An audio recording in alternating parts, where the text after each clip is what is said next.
Assalamualaikum warahmatullahi wabarakatuh. Hari ini kita akan sambung untuk topik pembelajaran dalam unit 8 iaitu Tokoh Terbilang Kesultanan Melayu Melaka.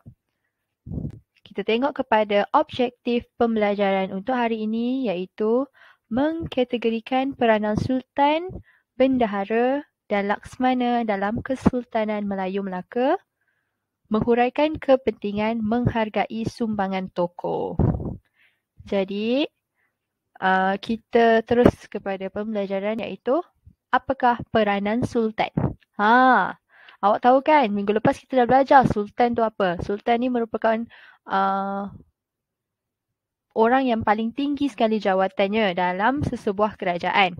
Jadi, Sultan ni adalah pemerintah tertinggi kerajaan. Selepas itu, dia dibantu oleh Bendahara dan Laksmana. Bendahara dengan Laksmana ni merupakan pembesar yang dilantik oleh Sultan. Seterusnya, peranan Sultan ni dia melantik pembesar untuk menjalankan pentadbiran. Sultan ni dia lantik pembesar iaitu dia melantik Bendahara, dia melantik Laksmana untuk menjalankan pentadbiran. Seterusnya, menentukan hubungan diplomatik dengan kerajaan lain. Maksudnya Sultan ni dia mencari sesebuah kerajaan lain untuk menjalankan hubungan diplomatik. Tujuan untuk nak menjalinkan hubungan diplomatik ni sebab apa? Sebab nak menjaga keamanan negara. Seterusnya, peranan Sultan adalah mengetuai angkatan tentera. Dia merupakan orang ketua dalam angkatan tentera. Seterusnya, Sultan ni adalah ketua agama Islam dan adat istiadat Melayu. Sebab Sultan ni, sampai sekarang juga, Sultan ni berperanan sebagai ketua agama Islam dan menjaga adat istiadat Melayu. Seterusnya, memastikan keselamatan dan keamanan Melaka. Sebagai ketua, mestilah nak memastikan keselamatan dengan keamanan Melaka. Okey, kita pergi slide yang seterusnya iaitu peranan Bendahara. Bendahara ni apa pula? Siapa pula Bendahara ni? Bendahara ni merupakan pembesar. Dia penasihat Sultan dalam urusan pentadbiran. Maksudnya dia ni orang kedua selepas Sultan. Dia merupakan penasihat Sultan dalam urusan pentadbiran. Seterusnya, ketua pembesar dalam pentadbiran negeri. Maksudnya ketua pembesar tu, dia ni, bawah dia tu ada Laksmana, ada siapa lagi? Ada Temenggung. Maksudnya dia ni sebagai ketua pembesar. Maksudnya, selepas Sultan, bendahara. Dia orang yang kedua dalam sesebuah pentadbiran. Lepas tu, pembantu Sultan dalam mengembangkan agama Islam. Macam tadi Sultan, dia sebagai ketua agama. Bendahara ni, dia sebagai pembantu Sultan dalam mengembangkan agama Islam. Seterusnya, ketua diplomat, ketua hakim dan mengetahui angkatan perang.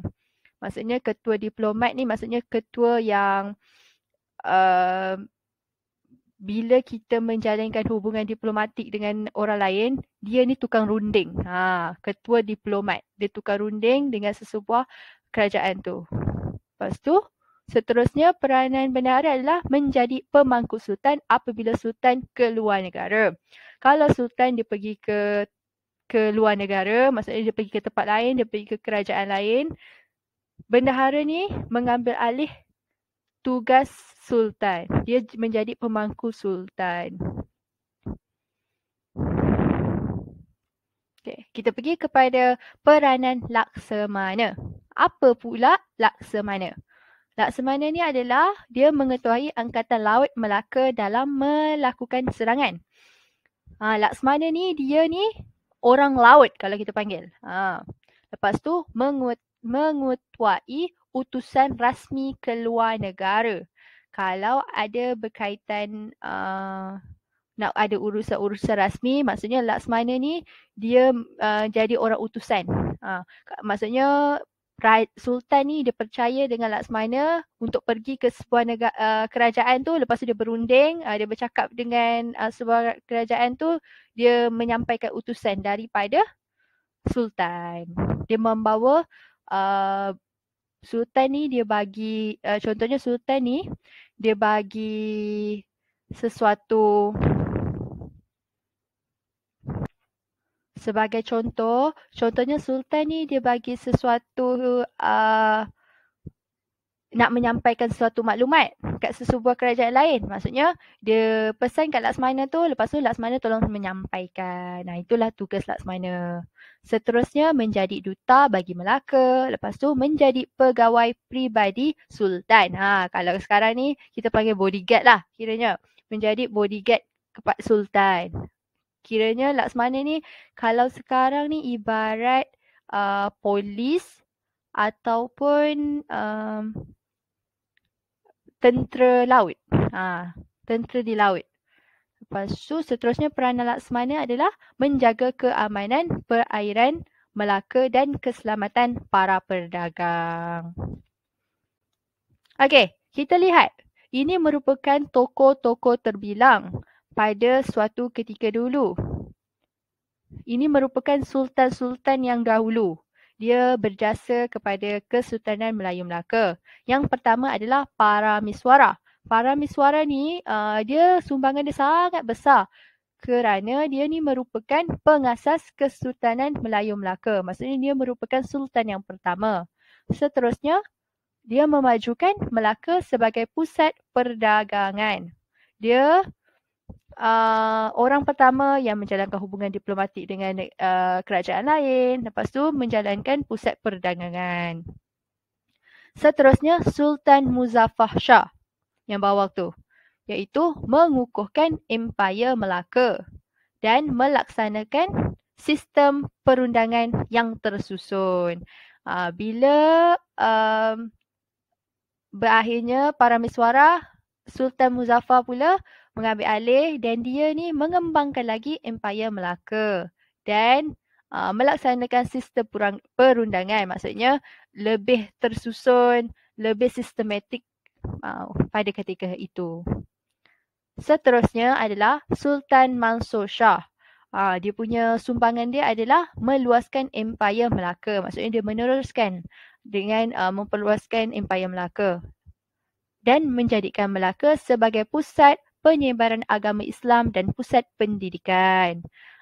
Maksudnya dia mewujudkan masa tu dia mewujudkan macam library, tempat bacaan untuk penduduk. Lepas tu dia menyebarkan agama Islam lebih mantap pada ketika itu.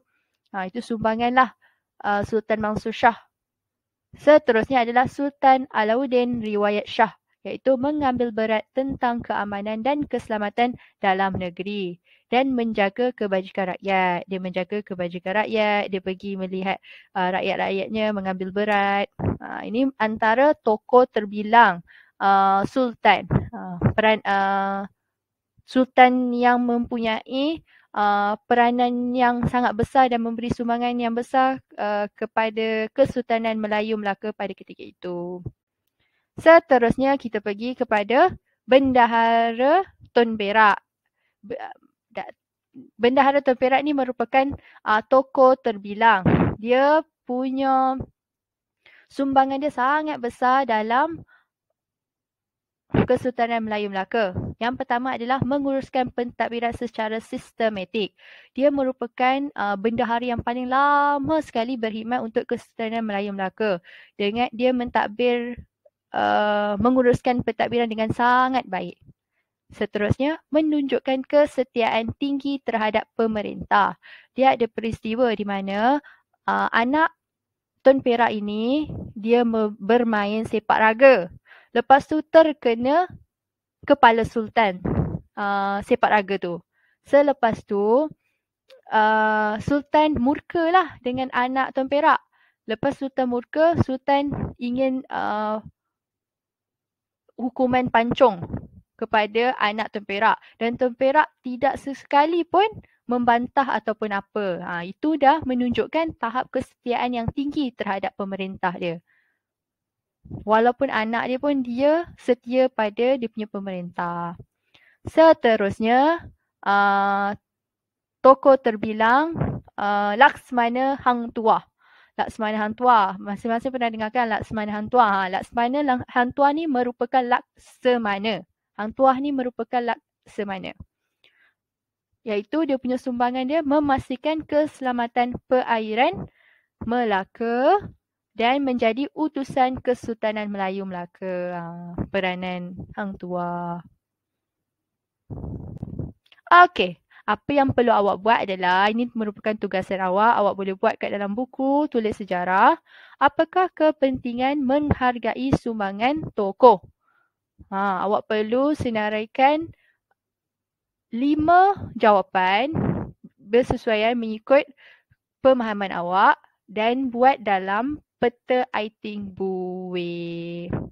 Itu saja untuk pembelajaran hari ini. Sekiranya ada masalah, boleh tanya cikgu dengan segera. Sekian, terima kasih.